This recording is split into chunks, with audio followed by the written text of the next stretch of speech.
नमस्कार। कल की जो क्लास रही थी उसके अंतर्गत हमने राजस्थान में विभिन्न परिवहन के साधनों के बारे में चर्चा प्रारंभ की थी। उसी श्रेणी में आज हम पढ़ते हैं कि राजस्थान में मुख्य रूप से कितने प्रकार के परिवहन हैं। तो हमने अध्ययन स्टार्ट किया था, उसके अंतर्गत हमने रेल परिवहन, सड़क परिवहन तथा वायु परिवहन की चर्चा प्रारंभ की थी, जिसके अंतर्गत हमने सड़क परिवहन की कल काफी चर्चा कर ली है। आज हम राजस्थान में रेल परिवहन की चर्चा करेंगे। राजस्थान में रेल परिवहन एक महत्वपूर्ण अंग है। पहले हम रेलवे की बात करते हैं। रेलवे की जो सुविधा है सर्व प्रमुख ऐसे क्षेत्रों में स्थापित की जाती है जो लगभग समानांतर क्षेत्र हो, मैदानी क्षेत्र हो। पहाड़ी क्षेत्रों में मैदानी क्षेत्रों की अपेक्षा काफी मुश्किल से रेल मार्गों की स्थापना की जा सकती है। तो राजस्थान में अगर रेल परिवहन की बात करें तो ये आंतरिक परिवहन की भी सुविधा प्रदान करता है और इसके साथ ही साथ ये राज्य को देश के विभिन्न भागों से जोड़ता है। अब रेल मार्ग क्या होता है? तो रेल मार्ग का एक सामान्य अर्थ होता है, रेल का अर्थ ही पटरी होता है, यानी लोहे की जो पटरियों पर चलने वाली जो गाड़ी होती है उसे हम रेलगाड़ी कहते हैं। तो दो समानांतर लोहे की पटरियों द्वारा निर्मित मार्ग जिस पर रेलगाड़ी चलती है तो उसे हम रेल मार्ग कहते हैं। इन लोहे की पट्टियों के बीच की जो दूरी होती है उसे हम गेज कहते हैं। गैरेज का अर्थ हो गया कि वह गेज यानी वह ब्रॉड गेज है या नैरो गेज, यानी वह मीटर गेज, ब्रॉड गेज या नैरो गेज। तो अलग-अलग प्रकार से उनके बीच में मीटर में पाए जाने वाले जो अंतर होते हैं उसके आधार पर इनका वर्गीकरण किया जाता है। राजस्थान में रेल मार्गों का विकास किस प्रकार से हुआ? तो रियासतों का जो काल था उसी समय से इनका विकास हो चुका था। तो राजस्थान में रियासतों का जो काल था वो आर्थिक विकास के पतन का समय रहा है। परिवहन एवं संचार के साधनों पर वहां पर उस समय किसी प्रकार से ध्यान नहीं दिया गया था। कुछ रियासतें थी जिन्होंने अपने निजी रेल मार्गों का निर्माण करवाया था, जिसमें बीकानेर और जोधपुर की जो रियासतें थी उनका प्रमुख रूप से नाम लिया जा सकता है। स्वतंत्रता से पूर्व ही राजस्थान में अनेक रेल मार्गों का विकास हो चुका था, जिसे ब्रिटिश शासकों और स्थानीय शासकों ने आपसी समझौते से इसे निर्मित किया था। यानी ब्रिटिश शासकों ने एक अनुमति के बाद इस प्रकार की मार्गों का विकास किया। इस प्रकार का जो पहला समझौता हुआ वो 1873 में जयपुर राज्य के मध्य किया गया।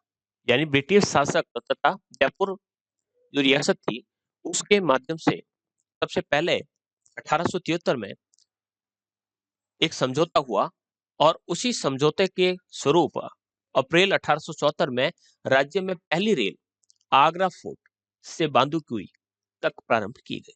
उसके बाद दिल्ली से अलवर, अलवर से बांदीकुई रेल मार्ग का प्रारंभ हुआ। 1879 में भारतीय रेलवे गारंटी एक्ट पास हुआ और अगस्त 1879 में अजमेर में रेलवे का कारखाना खोला गया। राजस्थान में रेलवे के विकास की कड़ी में 1 जनवरी 1881 को अहमदाबाद अजमेर रेल मार्ग का प्रारंभ हुआ, जो कि अहमदाबाद, पालनपुर, आबू रोड, फालना, रानी, मारवाड़ जंक्शन से सोजत, ब्यावर होते हुए अजमेर की तरफ जाता था। 1 दिसंबर 1884 के अजमेर के खंडवा तथा 31 जनवरी 1885 को लूनी जोधपुर रेल मार्ग बना। यानी लूनी जोधपुर का जो मार्ग है वह मारवाड़ जंक्शन की शाखा से बाद में बना, तो इसे बाद में जोड़ा गया। फिर इसी क्रम में 1887 में लूनी जंक्शन से पचपदरा यानी बालोतरा की तरफ और 1891 में जोधपुर मेड़ता रोड से नागौर और नागौर से बीकानेर का रेल मार्ग बना। इस प्रकार से धीरे धीरे राजस्थान के अलग अलग कोनों में रेलवे का विकास हुआ। अगस्त 1895 में चित्तौड़गढ़ से देवारी और उदयपुर में 1897 में उदयपुर रेलवे की स्थापना हुई। 1900 से 1948 के बीच का जो काल, जो स्वतंत्रता से पूर्व में राज्य जयपुर, कोटा, बीकानेर, उदयपुर ये रेल मार्ग काफी विकसित हो चुके थे। बाकी रेल मार्गों का जो विकास हुआ वो स्वतंत्रता के पश्चात हुआ। धौलपुर एक छोटी सी रियासत थी, अतः वहां पर एक नैरो गेज रेल धौलपुर से बाड़ी से तंतुक और दूसरी समृद्धपुरा तक 1908 में प्रारंभ हुई। स्वतंत्रता से पूर्व राजस्थान में 80% से अधिक रेल मार्गों का जो विकास हो चुका था ब्रिटिश काल के अंदर, यानी रेलवे का विकास यहाँ पर ब्रिटिश काल से ही प्रारंभ हो चुका था। 1950 में राजस्थान की लगभग सभी रियासतों के रेल मार्गों को भारत सरकार ने अपने नियंत्रण में लेकर उसका सार्वजनिकरण कर दिया और इस पुनर्गठन व्यवस्था के अंतर्गत जयपुर तथा उदयपुर के रेल मार्ग पश्चिमी रेलवे के अंतर्गत वेस्टर्न रेलवे WR आप हर रेलगाड़ी के ऊपर लिखा हुआ देखेंगे और जोधपुर तथा बीकानेर को NR यानी नदर्न रेलवे के अंतर्गत शामिल कर लिया गया। तो इस प्रकार से यहाँ पर रेलवे के अलग अलग जोन बनने लगे और इस प्रकार से रेलवे का विकास हुआ। राजस्थान में रेलवे जोन और राजस्थान में संचालित विशेष रेलों के बारे में जिक्र करें तो वर्तमान में लगभग 18 के आसपास 17 प्लस 18 ये संख्या बढ़ चुकी है और निरंतर बढ़ती रहती है। तो मेट्रो को भी जोन्स बना दिए गए हैं, तो इस प्रकार के जोन अब बढ़ते गए हैं, जिनमें से एकमात्र जो रेलवे जोन है जिसे north west railway zone Jaipur में स्थापित किया गया। इस रेलवे जोन की स्थापना 1 अप्रैल 2003 को की गई और मुख्यालय जयपुर में। राजस्थान में स्थित 5 मंडल है जिसमें जयपुर, जोधपुर, अजमेर, बीकानेर तथा कोटा में से कोटा को छोड़कर सभी रेलवे मंडल जो है वह उत्तर पश्चिमी रेलवे मंडल के अंतर्गत आते हैं। राजस्थान का कोटा रेलवे मंडल एकमात्र ऐसा मंडल है जो पश्चिमी मध्य यानी WC वेस्टर्न रेलवे जो है वेस्टर्न सेंट्रल रेलवे WCR के अंतर्गत आता है और इसका मुख्यालय मध्य प्रदेश के जबलपुर के अंतर्गत है। वर्तमान में राजस्थान में 1 जोन और कुल 5 मंडल कार्यालय यहाँ पर स्थित है। मंडल कहाँ पर है? तो मंडल जयपुर, जोधपुर, अजमेर, बीकानेर तथा कोटा में 2 जोन यहाँ पर कार्यरत है। 2 जोन कौन कौन से हैं? एक तो हो गया पश्चिमी मध्य जोन और एक हो गया आपका वेस्टर्न या उत्तर पश्चिमी रेलवे जोन जो है जयपुर में, और दूसरा जो जोन है जो पश्चिमी मध्य जोन है जिसका हिस्सा है कोटा। 2 जोन कार्यरत है। राजस्थान में प्रथम रेल की जो शुरुआत है जयपुर रियासत में आगरा फोर्ट से बंदूकुई के बीच में 18 अप्रैल 1874 के अंतर्गत हुई थी। रेलवे हमारे संविधान में संघ सूची का विषय बनाया गया, यानी रेलवे का विकास सेंट्रल गवर्नमेंट के द्वारा किया जाता। पैलेस ऑन व्हील्स रेल पहियों का राज में है। तो पर्यटन को प्रोत्साहित करने के लिए भारतीय रेलवे और राजस्थान पर्यटन निगम लिमिटेड जो विकास निगम है RTDC के सहयोग से यहाँ पर राजमाल अर्थात पैलेस ऑन व्हील्स एक रेलगाड़ी प्रारंभ की गई 26 जनवरी 1982 को। इस ट्रेन ने 2013 का उत्तरी भारत का सर्वश्रेष्ठ लग्जरी ट्रेन का खिताब जीता। इस ट्रेन को राजस्थान पर्यटन विकास निगम लिमिटेड और भारतीय रेलवे द्वारा संचालित किया जाता है। दिल्ली की निवासी मोनिका खन्ना ने इस रेलगाड़ी की आंतरिक सजा की।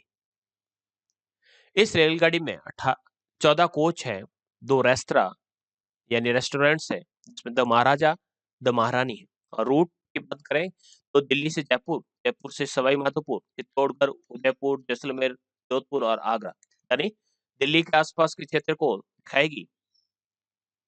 उसके बाद जयपुर यानी दिल्ली पहुंचेगी और उसके साइड सीन जयपुर और उसके साइड सीन सवाई माधोपुर और उसके साइड सीन चित्तौड़गढ़ और उसके साइड सीन, यानी वो सवाई माधोपुर स्टेशन पर 2 दिन 4 दिन पड़ी रहेगी और आसपास के क्षेत्रों को दिखाएगी।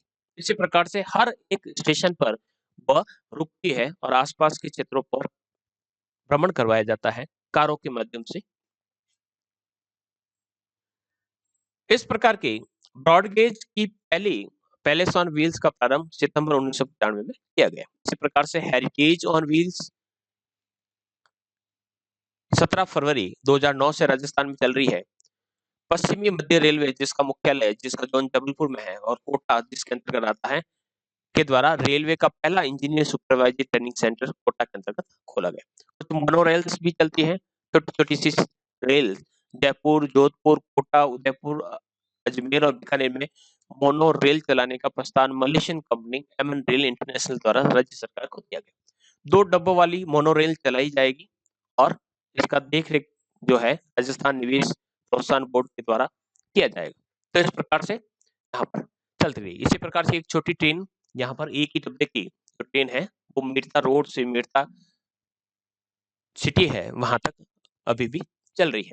थार एक्सप्रेस तो भारत और पाकिस्तान के बीच में संबंधों की स्थापना करने के उद्देश्य से इस रेल का संचालन राज्य के अंतर्गत किया गया। तो मुनाबाव बाड़मेर से लगाकर ये खोखरा पार पाकिस्तान तक चलती थी। यह ट्रेन 1965 में भारत पाक युद्ध के दौरान बंद थी। बाड़मेर जिले के मुनाबाव से पाकिस्तान के खोखरा पार होते हुए मीर खासपुर तक 18 फरवरी 2006 से लागू किया गया, लेकिन इसे पुनः कभी बंद कर दिया जाता है और कभी छोड़ दिया जाता है। जोधपुर से मुनाबाव तक इसे लिंक एक्सप्रेस कहा जाता है और मुनाबाव से इसे 0 पॉइंट तक इसे थार एक्सप्रेस के नाम से जाना जाता है। मेट्रो रेल तो मेट्रो की सौगात जयपुर को मिली और जयपुर मेट्रो रेल परियोजना की क्रियान्वित जो है राज्य सरकार द्वारा जयपुर मेट्रो रेल कॉर्पोरेशन द्वारा किया जाता है। 1 जनवरी 2010 से कंपनी अधिनियम के तहत इसका पंजीकरण किया गया और इसका कार्य 2 चरणों में पूरा करने का विचार किया गया। शुरुआत 24 फरवरी 2011 को केंद्रीय मंत्री कमलनाथ द्वारा इसका किया गया। जयपुर मेट्रो का जो प्रथम चरण है वो पूरा होने पर सितंबर 2013 में इसका ट्रायल प्रारंभ किया गया। मेट्रो के परीक्षण का एक और जब चरण पूरा हुआ तब इसे 2015 से फेज 1A में मानसरोवर से चांदपोल तक इसे चलाया जाने लगा।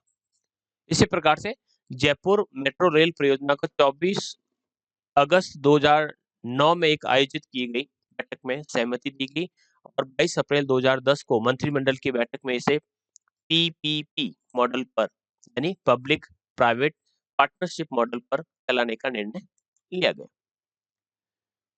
पुनः 21 जुलाई 2010 को मंत्रिमंडल की बैठक में परियोजना के प्रथम द्वितीय चरण के क्रियान्वयन की रूपरेखा लगाई गई और कॉम्प्रिहेंसिव मोबिलिटी प्लान जनवरी 2010 के आधार पर वर्ष 2014 में मेट्रो रेल को संचालित किया जाना चाहिए ये निर्णय लिया था, जबकि राज्य सरकार ने जून 2013 में राजधानी में मेट्रो रेल का संचालन लक्ष्य रखा था। बीते दशक में भारत में 2 नई मेट्रो रेल सुविधाएं मिली है। चालू दशक की बात करें तो कम से कम 10 शहरों में मेट्रो की सेवाएं उपलब्ध है। यह है लुधियाना, चंडीगढ़, दिल्ली एनसीआर का हिस्सा, जयपुर, लखनऊ, अहमदाबाद, भोपाल, कोलकाता, इंदौर, मुंबई, पुणे, हैदराबाद, बेंगलुरु, चेन्नई और कोच्चि। इसमें दिल्ली एनसीआर, बेंगलोर, कोलकाता में 1984 में मेट्रो रेल प्रारंभ कर दी गई थी। जयपुर मेट्रो के दोनों कॉरिडोर में लगभग 35.166 किलोमीटर की दूरी तथा 9,732 करोड़ रुपए खर्च करने प्रस्तावित थे। जून 2015 में गुलाबी नगरी के लिए ऐतिहासिक दिन था। दिल्ली के बाद जयपुर उत्तर भारतीय शहरों का दूसरा बड़ा शहर था जहां पर मेट्रो प्रारंभ हुई। वसुंधरा राजा ने 3 जून 2015 को सुबह 11 बजे मानसरोवर से इस मेट्रो को हरी झंडी दिखाई और फेज 1 का उद्घाटन किया। ये सबसे कम समय में पूरा होने वाला प्रोजेक्ट है जिसमें 9 स्टेशन पहले चरण में 9.63 किलोमीटर की दूरी केवल 5 से 10 रुपए में पूरी करवाई जाती। इसी प्रकार से तमिलनाडु की राजधानी चेन्नई में भी 29 जून 2015 को मेट्रो का प्रारंभ किया गया। इस प्रकार से चेन्नई, कोलकाता, दिल्ली, मुंबई की सूची में शामिल हो गया जहां मेट्रो की सुविधा हासिल है। इसी प्रकार से प्रथम चरण में अजमेर पुलिया से सोडाला तक एलिवेटेड ट्रैक का निर्माण किया गया, यानी खंभों के ऊपर मेट्रो का ट्रैक बनाया गया। ये ट्रैक देश का पहला व एशिया का दूसरा ट्रैक है जहां जमीन से ऊपर एलिवेटेड रोल पर मेट्रो रेल गुजारी जाती है। थाईलैंड की राजधानी बैंकॉक में एशिया का पहला ऐसा 3D डेक चलाया जाता है। इसी प्रकार से जयपुर में भी फेज बी के स्थान का जो शिलान्यास है वो हो चुका है और न्यू आर्टिस्ट मार्केट तक इस प्रकार की सेवाएं अभी भी वर्तमान में चल रही है।